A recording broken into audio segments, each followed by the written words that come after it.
আজ আমরা কথা বলবো জুলাই মাসে ইন্ডিয়াতে রিলিজ হবে এমন 3টি ফোন নিয়ে, যার মধ্যে 2টি ফোনই ফোল্ডিং ফোনস। আজকের তালিকায় রয়েছে মোটরোলা রেজার 40 সিরিজের 2টি ফোন, যার মধ্যে একটি বেস মডেল এবং অন্যটি মোটরোলা রেজার 40 আলট্রা। মোটরোলা রেজার 40 এবং মোটরোলা রেজার 40 আলট্রা এর মধ্যে দৃশ্যত কোনো পার্থক্য নেই, অর্থাৎ বাইরে থেকে দেখলে আপনি বিশাল কোনো পার্থক্য খুঁজে বের করতে পারবেন না। উভয় ফোনে রয়েছে 6.9 ইঞ্চের পিওলেডের বিগ ডিসপ্লে, সাথে রয়েছে 144 হার্জের রিফ্রেশ রেট আর আছে 1400 নিটস ব্রাইটনেস। তবে ভিন্নতা রয়েছে সেকেন্ডারি ডিসপ্লে সাইজে।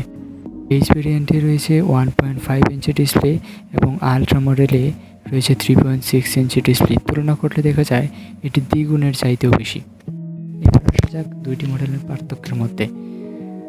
রেজার 40তে রয়েছে স্ন্যাপড্রাগন 7 Gen 1 চিপ, সাথে 4200 mAh ব্যাটারি।